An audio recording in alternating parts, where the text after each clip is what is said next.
Selamat malam teman-teman dan Pak Adib.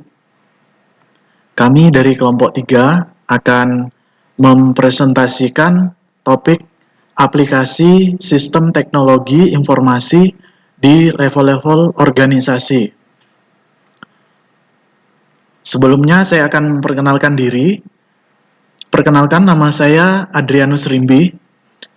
Teman saya Muhammad Khoirudin dan Hermawan Susanto.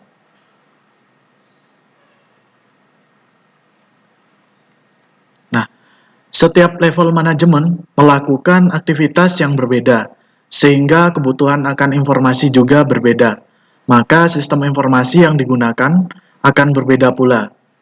Jenis-jenis informasi yang dibutuhkan berbagai level dalam organisasi berhubungan langsung dengan tingkat pengambilan keputusan manajemen dan struktur keputusannya.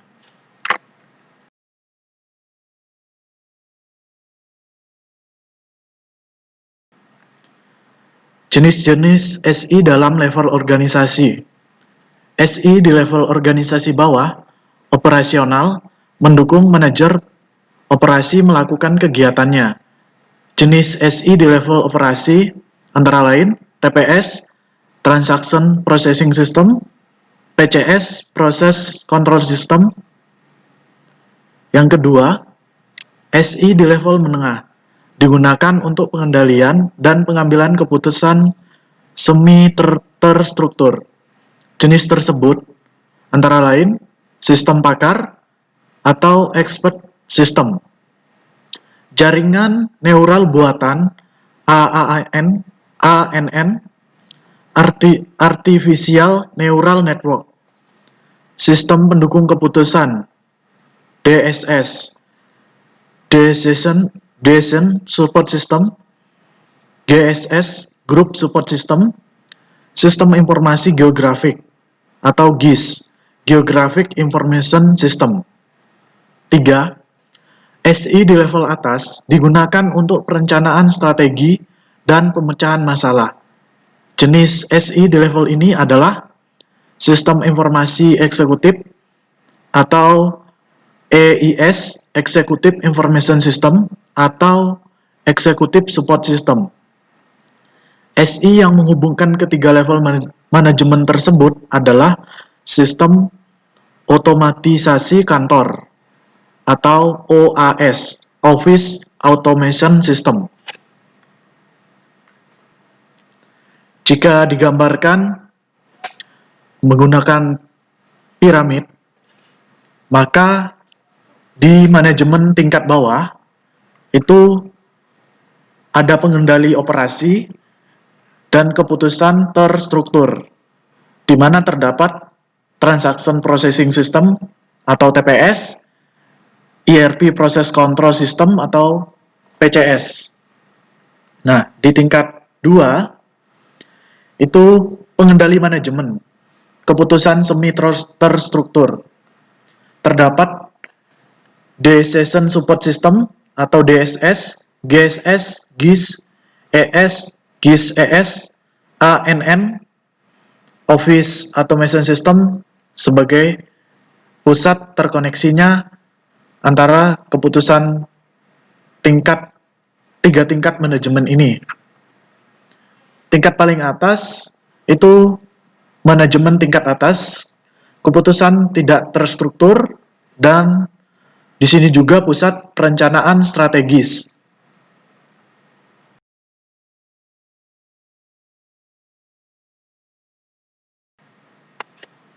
Sistem pakar atau expert system. Sistem pakar, SI berbasis pengetahuan yang menggunakan pengetahuan pakar mengenai bidang aplikasi khusus dan kompleks, di mana sistem tersebut bertindak sebagai konsultan bagi pemakai akhir. Sistem pakar berisi pengetahuan dari satu atau lebih pakar yang menyediakan jawaban atas pertanyaan mengenai suatu bidang masalah yang sangat khusus. Manfaat sistem pakar. Yang pertama, selalu tersedia di organisasi di mana pakar belum tentu selalu berada di tempat. Yang kedua, dapat menyimpan dan mengingat pengetahuan yang sangat tidak terbatas dan tidak kenal lelah. Yang ketiga, lebih cepat dan lebih konsisten.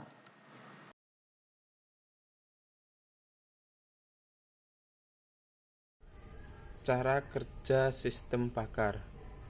Pengetahuan dalam sistem pakar diwakili atau aturan-aturan yang dihubungkan membentuk diagram pohon.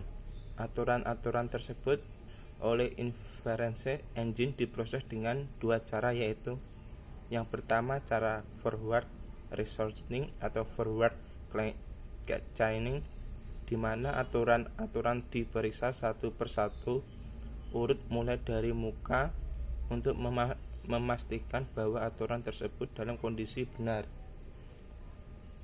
Yang kedua, cara backward reasoning atau backward chaining, di mana aturan akan dianggap sebagai suatu masalah hipotesis yang akan diselesaikan permasalahannya. Inference engine akan memeriksa aturan mulai dari aturan terakhir yang memberikan hasil.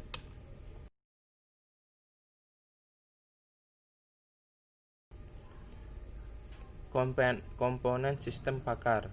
Yang pertama, user interface, media yang digunakan untuk menghubungkan dengan input, menerima data, dan pertanyaan konsultasi, dan output, menjawab pertanyaan dengan pemakainya. Yang kedua, interface engine, sebuah sistem pakar yang mengevaluasi aturan-aturan yang disediakan oleh basis pengetahuan dengan urutan-urutan tertentu untuk memberikan jawaban atas pertanyaan pemakaian sistem dan konsultasi dari pemakaian. Ketiga, knowledge base atau basis pengetahuan, dibentuk aturan-aturan yang berkaitan satu dengan yang lainnya.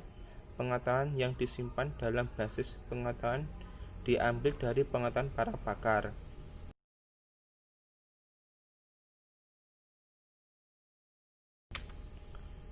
Kelebihan dan kekurangan sistem pakar.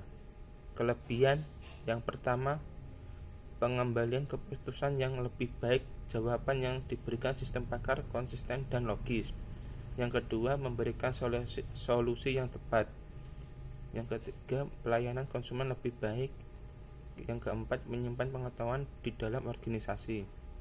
Kekurangannya, yang pertama, hanya dapat menangani pengetahuan yang konsisten, tidak berubah-ubah.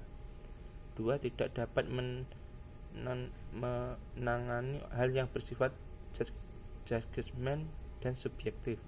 Yang ketiga, format basis pengetahuan terbatas atau hanya dalam bentuk statement if then. 4. Sistem pakar sulit dan mahal untuk dikembangkan dan dirawat dengan baik.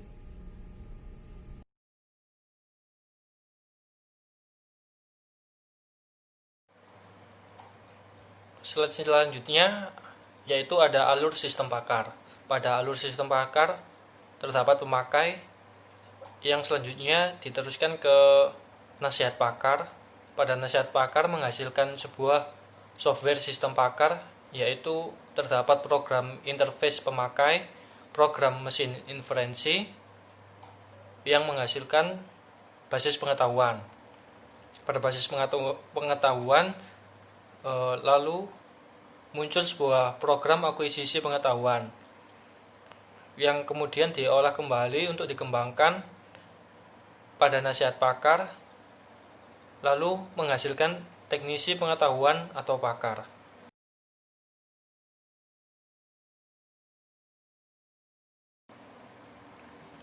Selanjutnya, aplikasi sistem pakar. Pada aplikasi sistem pakar ini, yang pertama yaitu manajemen keputusan. Manajemen keputusan ini yaitu sistem yang menilai situasi atau mempertimbangkan alternatif dan membuat rekomendasi berdasarkan kriteria yang disediakan selama proses penemuan, misalnya analisis portofolio pinjaman, evaluasi kinerja karyawan, tanggungan asuransi, dan peramalan demografi. Yang kedua, terdapat diagnostik atau pemecahan masalah. Pemecahan masalah yaitu sistem yang menyimpulkan penyebab utama dari sejarah dan gejala yang dilaporkan. Contohnya, pencocokkan peralatan, operasional bantuan, pengoreksian software, dan diagnosis medis. Yang ketiga, terdapat desain atau konfigurasi. Sistem yang membantu mengonfigurasi komponen peralatan berdasarkan batasan yang ada. Contohnya yaitu instalasi pilihan komputer, studi kemampuan manufaktur, jaringan komunikasi, rencana perakitan optimum. Yang keempat, terdapat seleksi atau klasifikasi.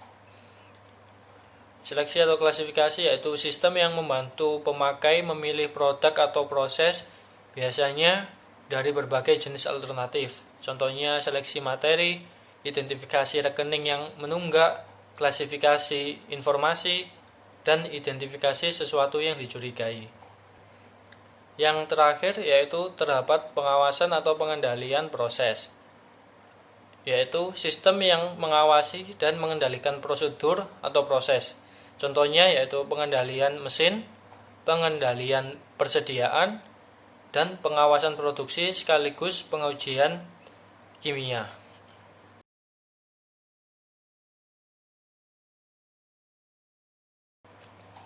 Selanjutnya ada pengembangan sistem pakar, yaitu pertama studi awal, kedua pemilihan software, ketiga pemilihan pakar, keempat pengambilan pengetahuan, kelima membangun sistem pakar, keenam pengujian sistem, ketujuh implementasi sistemnya, kedelapan operasi sistem, kesembilan pemeliharaan sistem.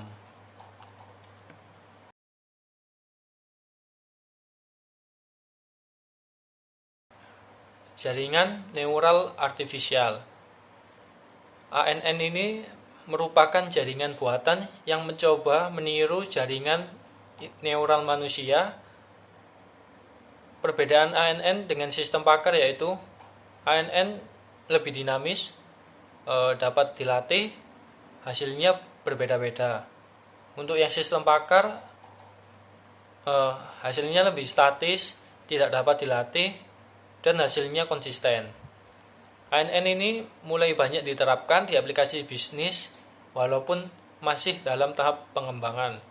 ANN juga banyak digunakan untuk memprediksi kebangkrutan perusahaan, prediksi kapan saham dijual atau dibeli, dan memprediksi ranking dan obligasi dan sebagainya.